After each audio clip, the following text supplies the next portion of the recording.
This program was originally aired on October 5th on WEFT Champaign 90.1 FM. Good evening, ladies and gentlemen, and welcome to the Get Out of Jail Free Radio Hour. I am your host and guide, Mr. Crispy, speaking to you through uncanny frequencies and sharing with you stories strange, fascinating, and terrifying.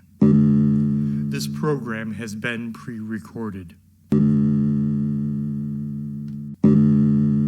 The Get Out of Jail Free Radio Hour is an entertainment program, and any similarities to any person living or dead, or any place or events, are entirely coincidental. The Get Out of Jail Free Radio Hour was created except as indicated by Matt Henshaw. Listener discretion is advised. And now, take Mr. Crispy's moldering hand in yours, ignore that tacky fluid under my nails, and join me for the Get Out of Jail Free Radio Hour.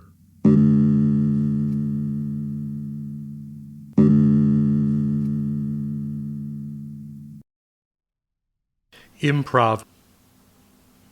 Sweat beaded on the drummer's forehead, running down his beard and hitting the tom drum, microsounds against the hammering he was giving to the snares and cymbals. He was insensate to the passage of time, but the set had gone on for nearly 25 minutes by this point, and the band was in the third of 4 passages they had loosely composed that afternoon. The squall of saxophone and guitar fed through various effects pedals and then blasted out of second-hand amplifiers, assaulted the audience of 30, huddled in the basement where a friend of the band had agreed to let them play. Low, droning tones were added by the bass player, an aural ocean upon which the drummer's cymbals and drums served as waves and foam. The squall of saxophone and guitar disassembled into gull cries. All of the band members' heads were down, careful listening to one another's sounds, in spite of what to all auditory evidence was a chaotic maelstrom. They hadn't noticed the presence which manifested in the dark corner of the cellar, weaving itself into being from the vibrations and shadows. The rest of the audience hadn't either, most stoned on cheap weed or drunk on cheap beer. The few others who were really into the music intently focused on the direction this third improvisation was going.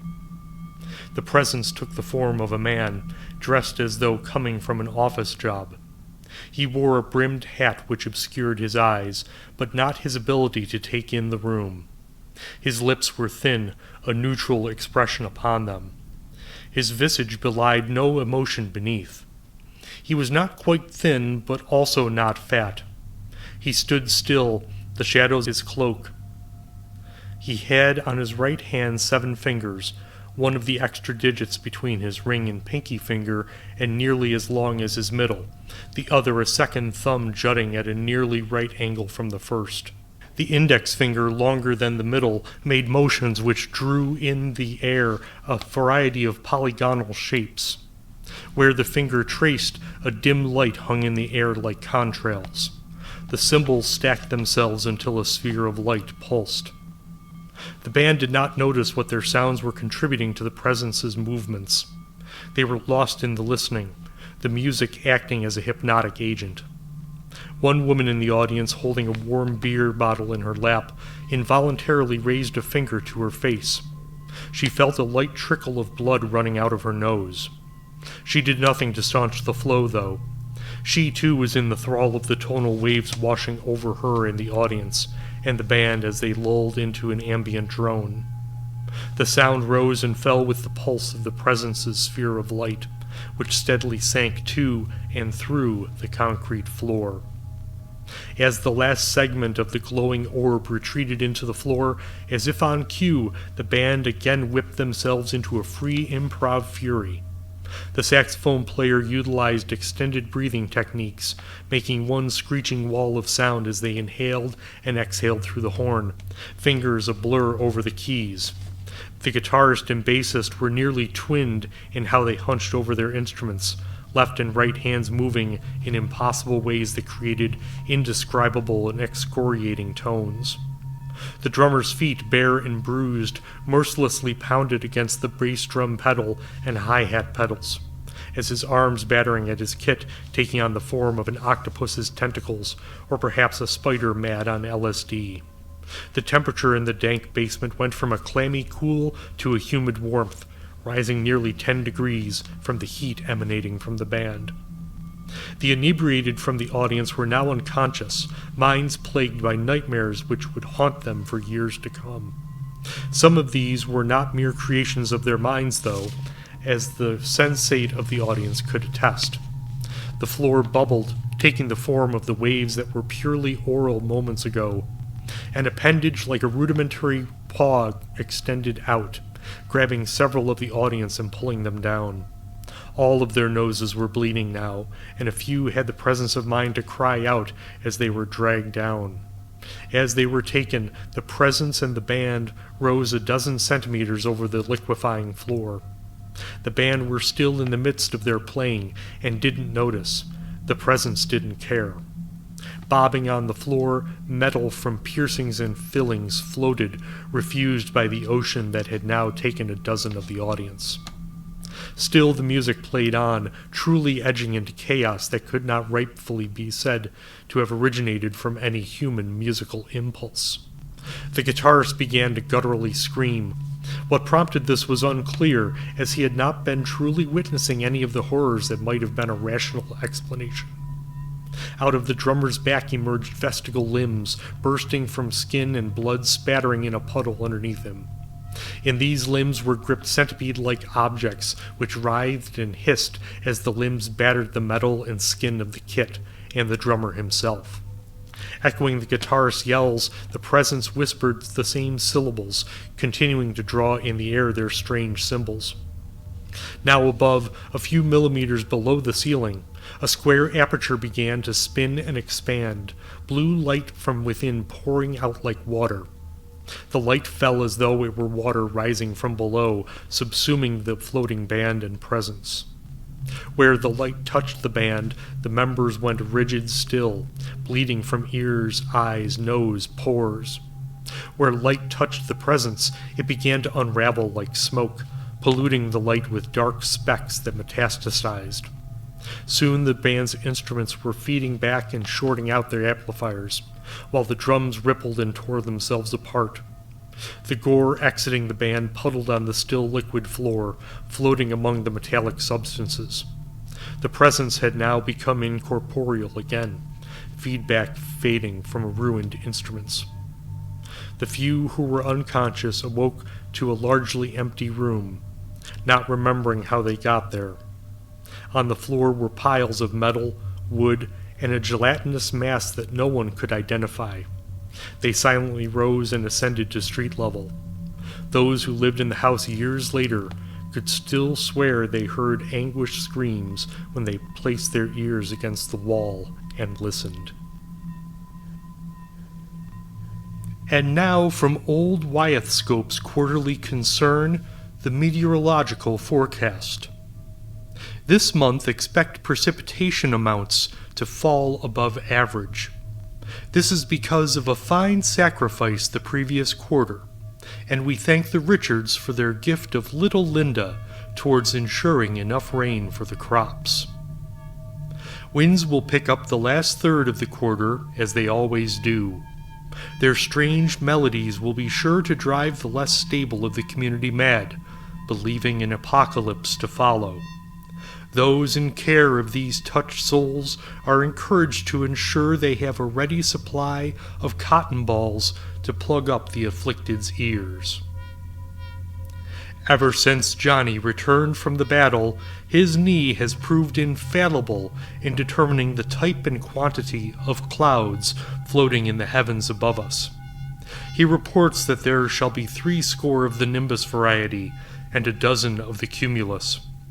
Then Johnny seemed to enter a trance state, where, in a trembling voice, He warned of a wondrous strange cloud I cannot name, hued with grades of steel. Lightning azure strikes down, setting a conflagration of the old church-stead. Alack! The horror within it booms with a voice that makes my legs a-quake. It is done! Repent!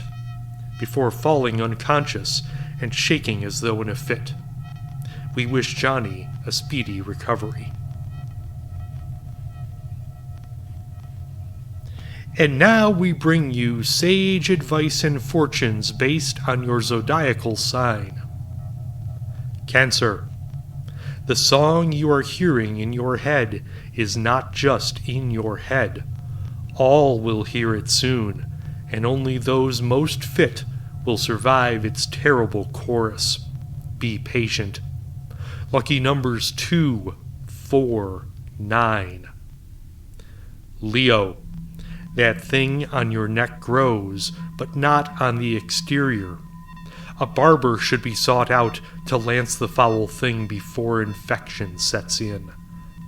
Lucky numbers 34, 26, 99. Virgo. Buried under the tombstone reading, "Here lies Veronica Johns, born 1842, died 1849, rest angel," is a garment for your darling little girl. Disinter it with care and avoid the watchful gaze of the groundskeeper. Lucky numbers 10, 100, 1000. Sagittarius. Your luck in love is about to change for the better. The louse infestation will die down and not deter romantic advances from your desired paramour. Clean thoroughly afterwards. Lucky numbers 14, 2, 98. Aries. Lurking there, in the shadows, the vicar sings to you. Heed their call, and eternal shall be your reward. Ignore them at your peril. Lucky numbers 7, 93, 1004.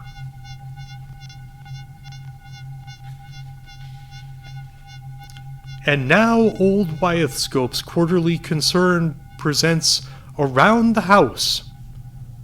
Things to do when quarantined. Your sinuses are congested, and you're hacking up a brown slime. Your thermometer reads 102 degrees, but you can't stop shaking from the chills. Sounds like you've caught a nasty little virus, and for public health's sake, you should probably isolate yourself. A call with your doctor has you confident it will clear up in the next week or so, though he did end the call screaming obscenities for 15 seconds before the connection was cut. Here are some ideas to help you pass the time and make the most out of your time away from bothersome people. Write a letter to a friend. This is a fine and dandy way to keep your personal relationships up to date. You may choose a ballpoint, fountain, or quill pen. Ink is fine, though maybe you want to go through the moldering pile of magazines you've been stockpiling for all these years, and cut and paste letters and words onto the page. Tell them you've been thinking about that secret you swore you would keep decades ago, and that a little voice is telling you to let the authorities know. Tell them how you suspect their child has been abducted and replaced by a nearly identical but slightly off twin. Tell them how you could really use tens of thousands of dollars, and how it might secure the release of a notable celebrity from their bondage. The sky's the limit. Housekeeping. Your domicile has become cluttered and untidy over the months, and it's time to make your place spick and span clean. Put on your finest rubber gloves and go over every surface, searching for the slightest stain and smear. I bet you forgot about that rusty, fuzzy blood stain around the tub drain that you kept telling yourself you'd clean up, but never did. The bones of dear old Uncle Ralph in the sitting room won't dust themselves. Just how long have those kidneys and liver been sitting in the back of the refrigerator? Playing games. If you can't keep yourself amused, how can you ever hope to amuse others when you're allowed to be social again? Solitaire with a deck of cards is so last century. When you were cleaning, you discovered a small colony of cockroaches living behind your stove. Invite them out for pinochle or scratch. Berate them as you would your poker buddies. Crack open a frosty beer and play charades or 23 skidoo. Listen to their clicks, and you'll soon understand them even better than your poker friends, your work friends, or any friends you've ever had. Soon they'll teach you new games, fun games, painful games. You may grow to prefer the company of your new roach community. Perhaps you'll gather materials to make a shiny carapace for yourself and begin to spend more time in the wall behind the stove. Trembling, I embraced the worm in all its glory. And now, persons to know, a stranger is just a friend you haven't met yet. Tonight we discuss writer and teratologist the undead Patricia Highsmith. Born of Jonathan and Carol Highsmith in the Scottish village of Craghoy on the island of Hoyen 1183, she was their 8th child, 6th youngest, predeceased by 5 of her older siblings. As Jonathan tended to the fields, Carol taught Patricia chores and child-rearing.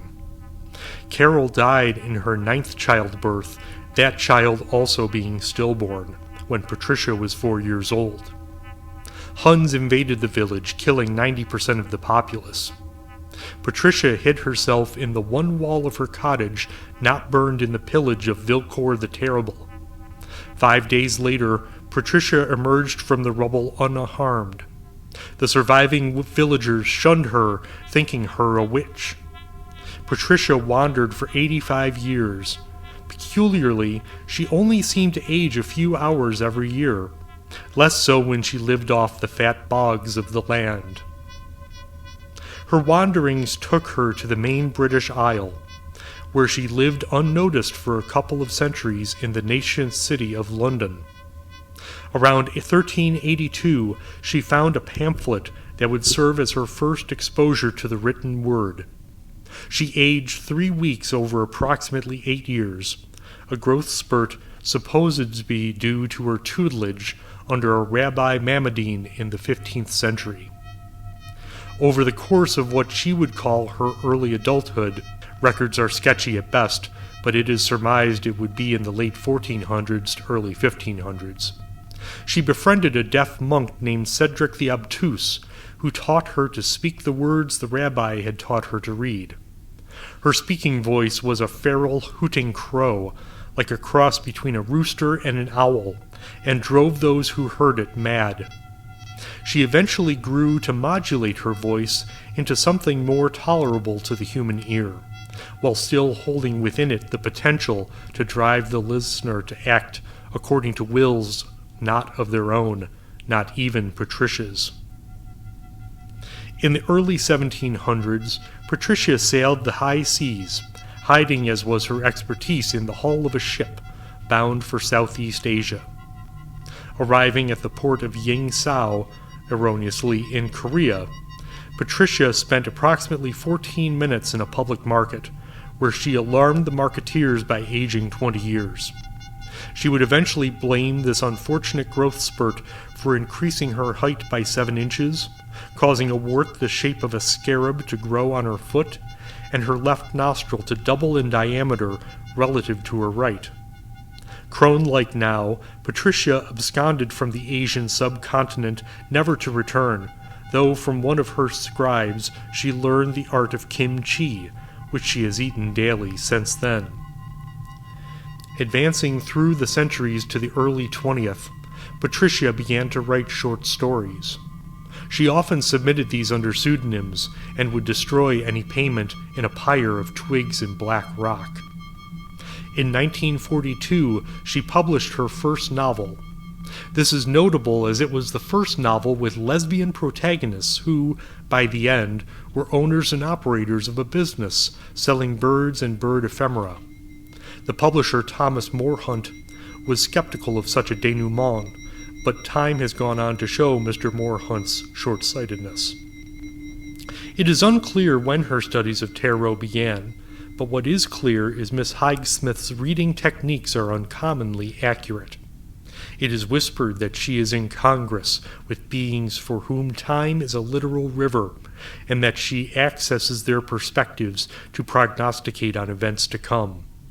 She is rumored to have been present at various soirees in Paris held by occult surrealists in the 1950s and 60s, though these reports cannot be confirmed. Accounts vary as to Patricia's current residence and whether she is, in fact, undead. But occasionally, an unexpectedly prescient piece of literature, remembered by almost exclusively wealthy septuagenarians, will find its way into the zeitgeist of an esoteric readership, only to vanish again without a trace.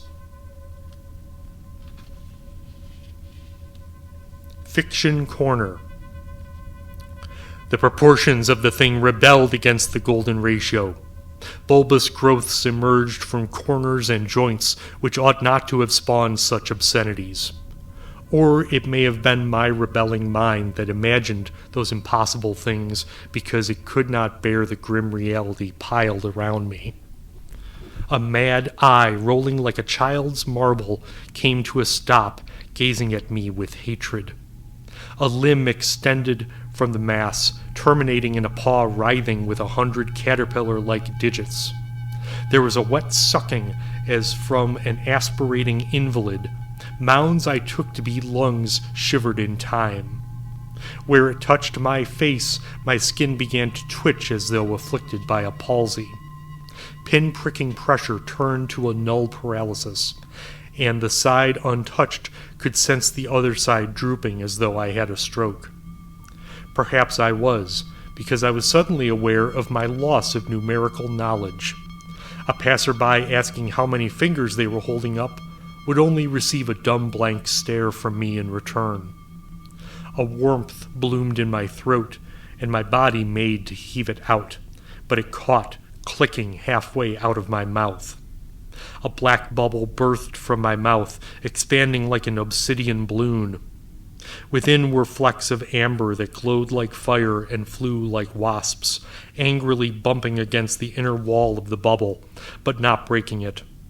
It grew larger, half the size of my head, now twice its size, expanding faster than my respiration.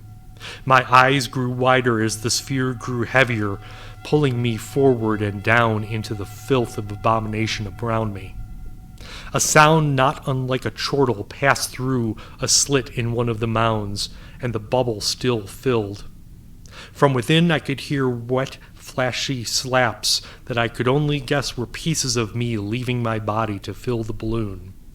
My skin grew tighter against my bones, muscle sloughing up and out of my mouth, feeding the flesh wasps who grew brighter and more agitated. The sound of their collisions in the bubble was akin to popcorn popping, but still the sphere expanded, now the size of my shrinking body. I was hoisted aloft as my substance diminished. I felt imprisoned by my very self. What I suppose was my ego shouted at me to relent and go unconscious, but this was not its will. No, it needed me to bear witness to this agony and suffering, to experience every awful jot of it. I was now fully off the ground, and the entity around me began to ooze a creamy soup which glistened off the mounds. Sounds came into my mind of grinding that caused vertigo and nausea. I began to sink down into my bubble, feeling the membrane touch and then accept the skin of my face. Though I didn't want to, my eyes saw the world as though I had gone underwater, shades of gray through a stretched, translucent skin of the bubble. As more of me entered the still expanding balloon, my body was buffeted by the wasps careening inside. They left behind scorched wens, which immediately expanded and burst in milky, sizzling ponds of pus. These dripped into the pool of gore, brownish red, which sat in the bottom of the vestibule. Finally, a flesh wasp speeding past my field of vision burst through the taut membrane of the balloon, and a hissing commenced, which combined with the roar and grinding to cause a terrible cacophony which drove me further into madness. I fell, the sluice entering my nose, battery acid hot, as the bubble collapsed around me. My hands became mad claws, swimming in an attempt to break free of this shroud, as I bit down on my tongue and cracked some molars.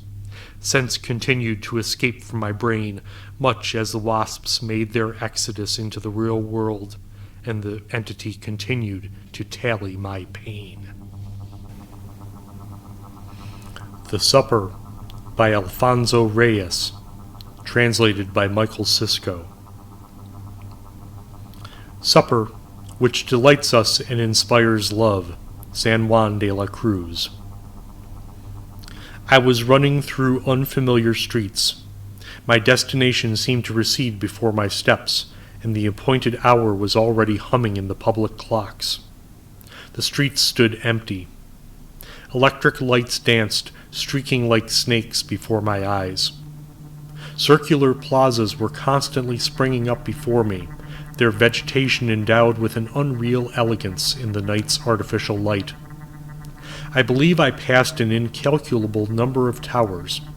I don't know whether they were among the houses or the squares, flaunting to the four winds their four round clock faces, illuminated from within.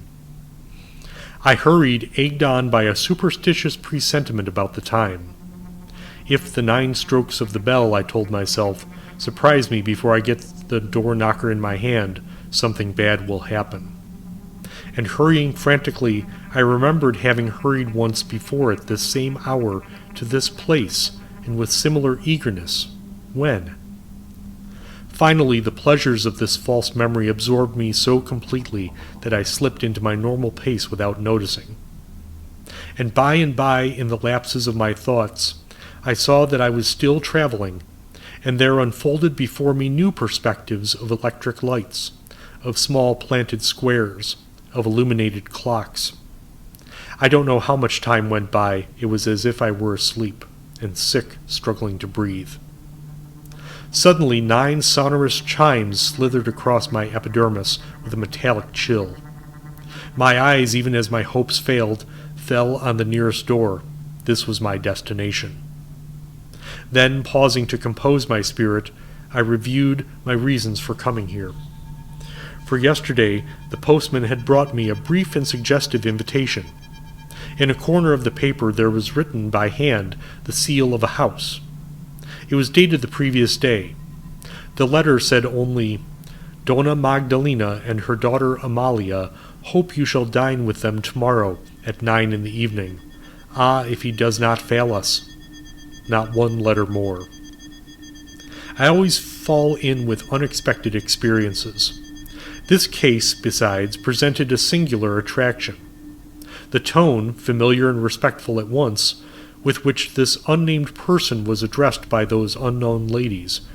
The morose, ah, if he does not fail us, so vague and so sentimental, that seemed suspended before an abyss of confessions, all combined to decide me. I went anxious with an unnameable emotion.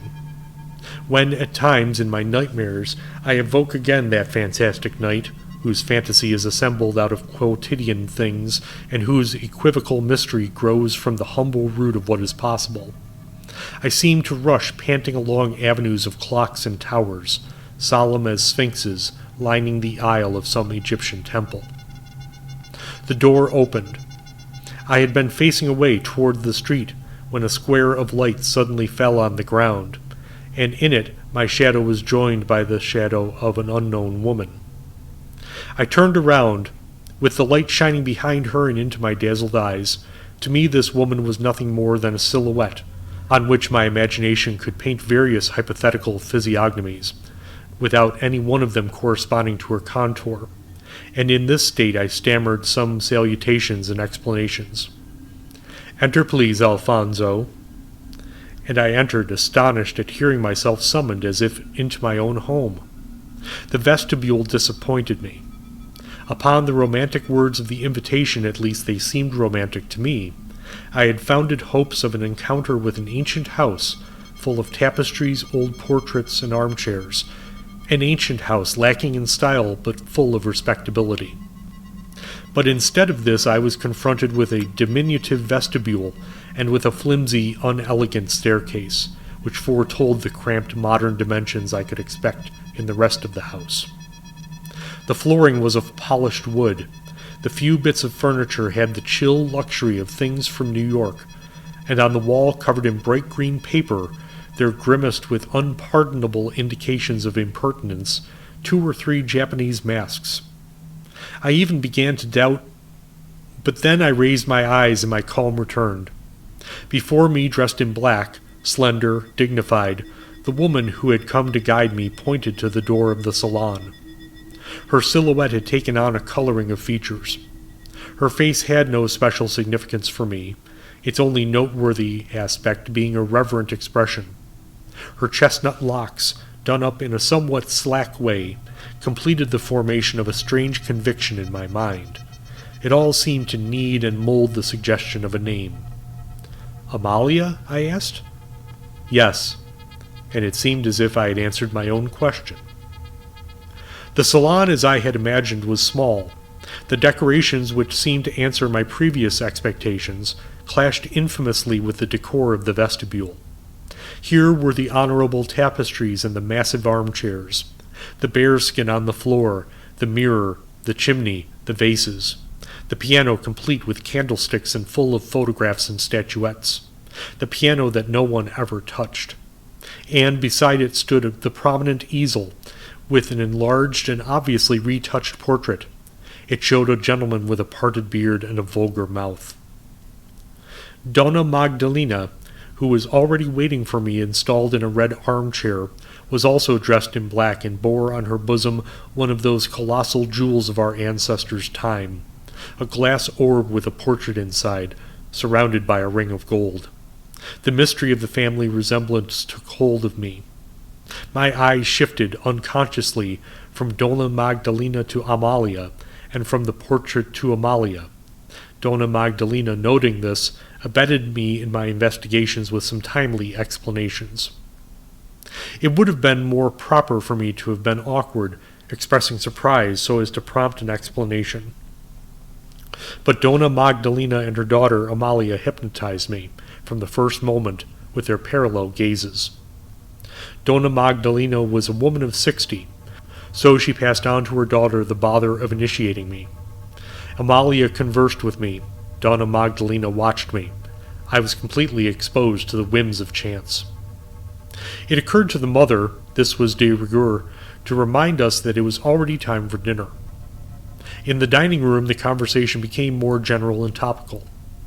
I ended by convincing myself that these ladies had wanted nothing more than to invite me to dine, and at the second glass of Chablis I felt myself overflow in the perfect egoism of a body charged with generous spirits. I conversed, I laughed, and I displayed all my ingenuity, inwardly trying to play down the strangeness of my situation. Up to that time the ladies had been making an effort to seem nice to me. From then on I felt I was striving to make myself agreeable to them. The reverent aspect of Amalia's face migrated at moments to her mother's face. The entirely physiognomic look of satisfaction on Donna Magdalena's face descended, at times, over her daughter's face. It seemed that these two attitudes floated in the ambience, shifting from one face to the other. I never could have anticipated the pleasures of this conversation, although there were vague hints at I don't know what evocations of Sudermann, with frequent recourse to the difficult terrain of domestic responsibilities and, as was natural with women of strong spirit, sudden flashes of Ibsen. I was enjoying myself as much as if I were visiting the home of some widowed aunt, in company with some friend of my early childhood, now becoming an old maid. At first, the conversation concerned itself entirely with commercial matters, in which the two women seemed to take pleasure. There is no better subject than this when one are invited to the table as an outsider in an unfamiliar house.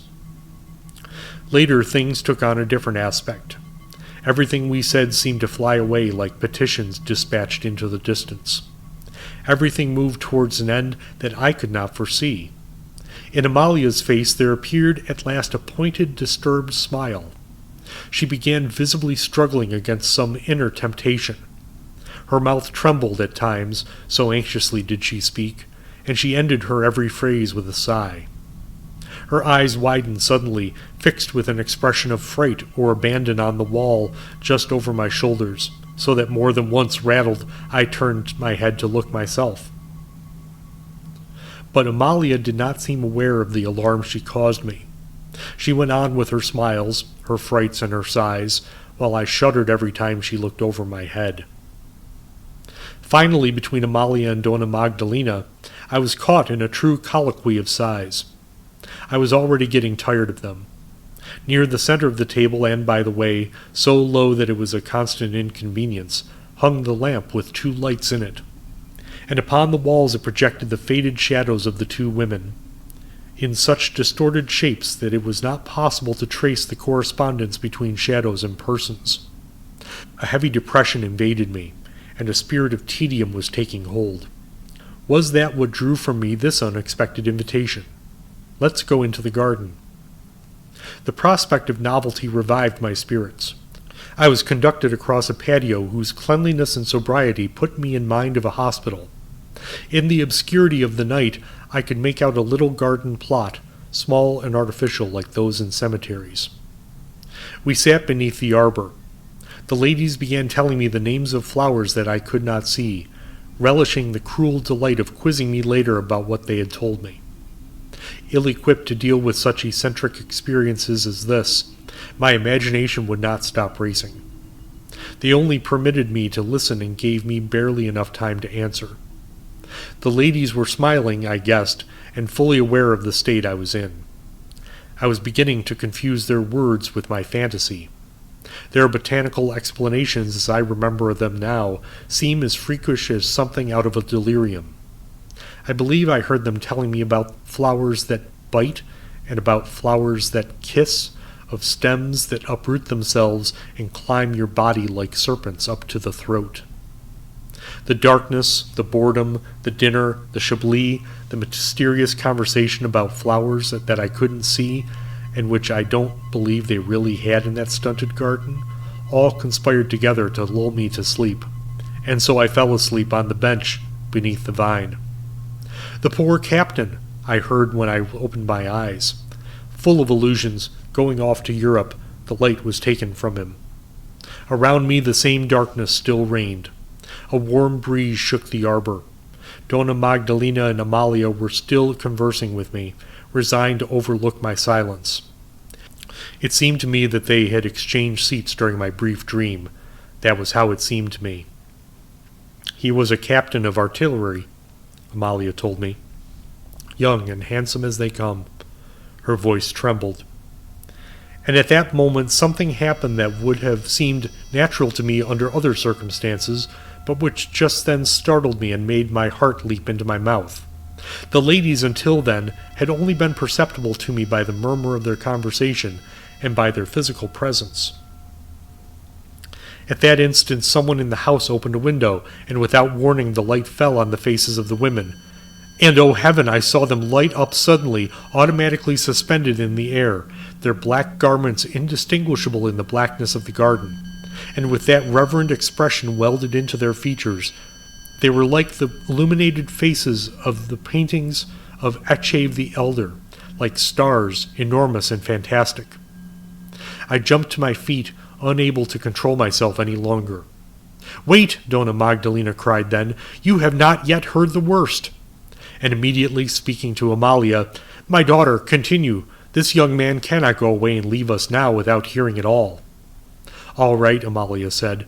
"The captain went to Europe.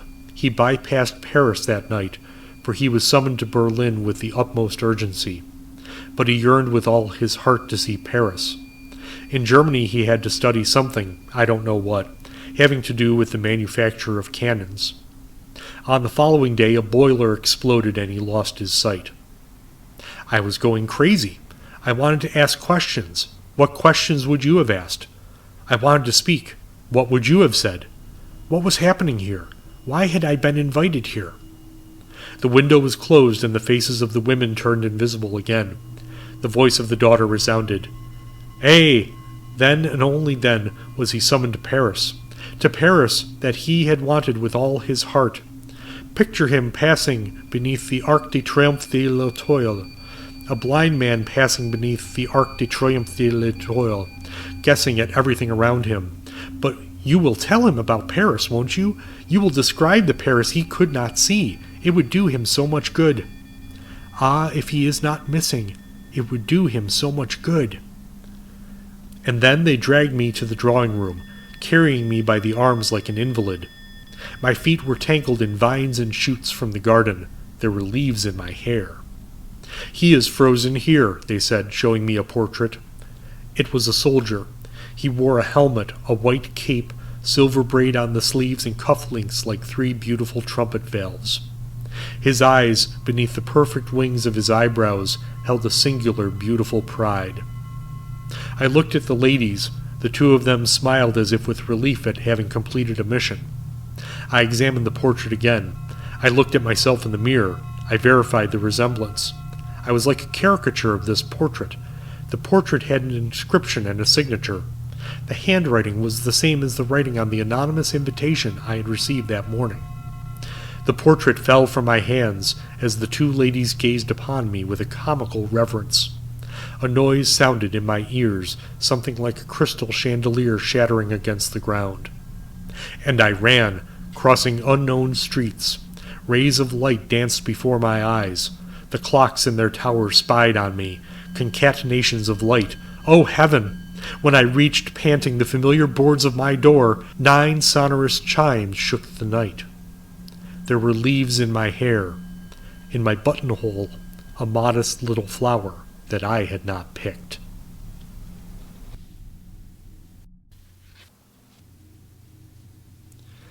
In the fields, being a source of knowledge regarding crops, livestock, and other agricultural topics. The crop of the month is Talisman rye. This heirloom variety of rye, available from Coombs Farm in Crisp, Texas, boasts a robust flavor when baked into hearty breads and a distinctive toasted almond notes when distilled into whiskey. This grain thrives when planted between the new and waxing crescent lunar phases by a barefoot virgin at least 1 hour, but no more than 3 after sunset. Soil and goat's manure make for an excellent planting medium. The grain should be harvested when the height reaches the length of a rabid bobcat, and the head of the plant resembles a child's fingernail in hue and texture. Sheep and cattle should be kept separate from the crop, as unfortunate mutations in offspring are possible.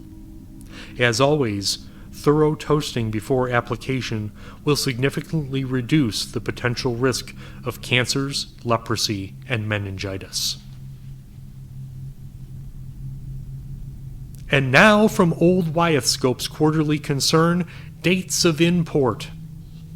March 15th, Cessarination Day, 40 CE. Remember and celebrate the day when power-mad tyrants are dispatched ruthlessly by betraying government representatives. April 1st, Reclamation Day, 1740 CE. This banking holiday memorializes the Great Reclamation, which was led by Thomas Deville in 1740. The Great Reclamation resulted in the acquisition of significant land tracts in the south of France by the Consortium des Prêtres d'Argent d'Augustin. The subsequent decimation of the largely agrarian population of the region is speculated to have contributed to the French Revolution. May 4th, Day of the Toucan, 1850 CE. Men don masks with large beaks, while ladies adorn headwear with feathers resplendent in colors bright and merry. The Day of the Toucan was established in 1850 after a revelation set down by noted scryer Michael the Plying, indicating that failure to celebrate, honor, and venerate the noble toucan Guapaca would have dire consequences for this world.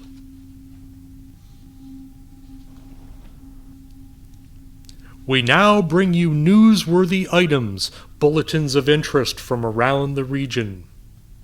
Toad explosions continue unabated, advisory issued.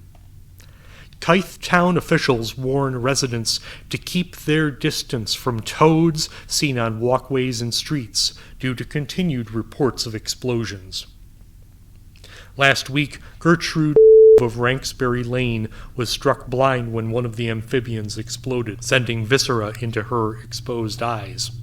Naturalists are baffled as to the cause of the phenomena, which has been occurring with regularity for nigh on 3 months. To date, 24 residents have been maimed and traumatized by the bursting things, 3 succumbing to their unfortunate condition. Sanitation workers may be called for cleanup. Bupractico's Most Mundane Meal by Michael Cavagnaro. After 284 years had passed, as time is reckoned by mortals, Bupractico came to a stopping point in its revels with Eosomambius of Criduum. Bupractico placed a delicately patinaed casserole beneath its victim to collect any stray nerve drippings, then abandoned its fiery perch. It discovered Rutrieste at recline in an adjourning burrow. Unclotted blood creatures, gravid with contagion, scurried along the length of its intumescence and the settee itself. Many-taloned silent Lampo was also present, and it contrived to haltingly perform a jolly scherzo upon a skeletal pianoforte. "Art thou so soon finished?" whimpered Rutrieste through a cleft which resembled a sucking wound. By no means, Bupractico assured its colleague under the glower of 1,000 shining, half-lidded eyes. Rutrieste knew instantly that Bupractico was deceitful. "Speak without artifice for once, Bupractico, as do those unsophisticated beasts which lack in guile, that I might give thee counsel." Bupractico, disposed to brutality and hasty rages, quintupled in size, and all but filled that hollow of nigh infinite volume. Yet this act was itself a fiction, and as Bupractico came to accept what it already knew, it returned to a more manageable proportion. "I concede, Rutrieste, that thy concerns may be adequately founded. Though much anticipated, I find my undertakings with Eosomambius to be tedious and drab. Many ages have expired since last I was sated." Rutrieste radiated a lurid green to broadcast a semblance of concern as it surveilled the status of its comrade. "Indeed, thou'rt hardly more than creosote and ash. Lampu, attend us, we shall remedy this without delay." It skillfully transacted a portal into the dwelling plane of flesh, in order to most efficiently negotiate that realm. The infernals extended their quintessence into vessels of a less hypothetical nature. Of this trio, Lampo most closely resembled a human in that form. It conducted itself with the sachet and demeanor of a camp impresario, though the explicit features of its physique seemed to ripple and shift in abstraction. Bupractico chose also to walk upon 2 legs, but, as was its habit, modeled its visage and framing after the attributes of a swine. Rutrieste itself deigned not to adopt such privileged airs, preferring instead to inhabit a multitude of stinging deer-flies. Now Rutrieste had dealings in the past with a certain Talance, indigent proprietor of a midnight food stall in the Yagazir district of Chogar. Upon their arrival at his booth, Talance acknowledged Bupractico and company with an unsubtle scowl. He neither bowed nor stood, remaining anchored to his cross-legged post upon the ground. Their host furnished a disrespectfully and inexpertly prepared table, served without flourish, blished, A hash of boiled legume, under-seasoned to the point of blandness, mashed and strained, then served upon dried leek leaves, which had been formed into concave shape upon the grubby knee of Peltolance. No hygienic effort was made to guard against pestilence, as if that were the sole fact to pride oneself upon. "Hail, Peltolance! How fares thy lady-love?" buzzed Recatreste gamely. "Tish is greatly unsound," replied the sweat-soaked Peltolance. He lobbed 3 ladles worth of lukewarm goulash into one of those crude receptacles and held it out toward his guests. Lampo seized upon it greedily, but Recatrieste swore moved to intercept. "Proceed, Bupractico, and indulge thyself." Wanting fingers, Bupractico plunged its snout deep within the offering. The dish's deficiencies were staggering. The notes of apathy and indifference with which the blisht was prepared were matchless, its impurities and abandon of nourishment astonishing. What revocation, that destitution of any notion of obligation to one's clientele! Spake Recatrieste, "Bupractico, to prepare and devour some unfortunate creature in full, down to the very iota, is thy charge and burden. Thou hast ever been unfailingly over-prideful in this role. Behold Peltolance, thy better in every way, whom thou shalt ne'er exceed." Peltolance, evincing a dour expression, had moved to his next customer, a gaunt octogenarian on crutches. Bupractico witnessed the old cripple cast his payment down upon the ground. Peltolance forbore his ladle and scooped a serving for his patron using a bare hand. Lampo then returned, having taken occupancy within the lunatic Tish and her children. Under the domination of Lampo, there pranced and gamboled furiously enough to give even listless Peltolance pause, but Bupractico was not in any way diverted. Late that evening, when the diabolic mummery had concluded, there was no sign of Bupractico. Tish, confined to her sick room, ranted of sinister hoof prints in the deep muck, but none remaining in Shorg had any heed for her prophecies. Recatrieste rambled a circuitous route back to the lair of Bupractico, with numerous dog-legs and pleasurable diversions. It then liberated Esomabius, who was peppered with fractal scars but essentially whole. In payment, Esomabius snapped off 4 of his fingers. They were crisp as crackers, into the outstretched paw of Recatrieste. "My children are thus signified," he said. Recatrieste lingered there until Eosomabius broke and placed an additional 7 markers. "And your children's children," it winged.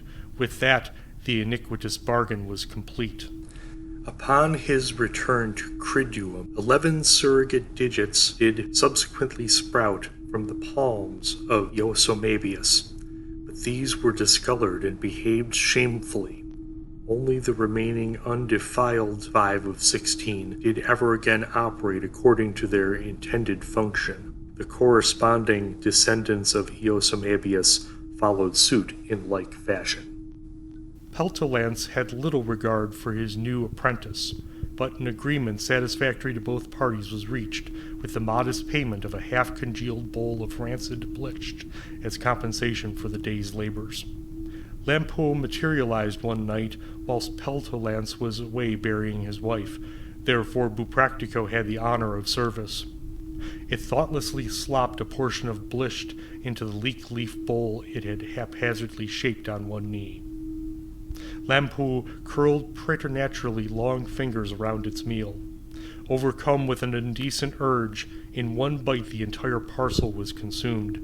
Its eyes rolled up inside its head, leaving only brilliant whites visible. At this, the disciple of Peltolance chanced a broad grin, flashing row upon row of barbed teeth that extended into perpetuity.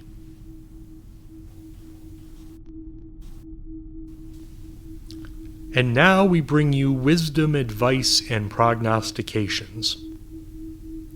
When banking, a flirty line to say to the teller is keeping it proper like a pauper. Waxing gibbous is the time for action. Do not delay. Something is not right. Something is not right. Something is not right. Inspect all teeth of your children and pets to ensure they are not mannequins or other automata installed by the government for surveillance.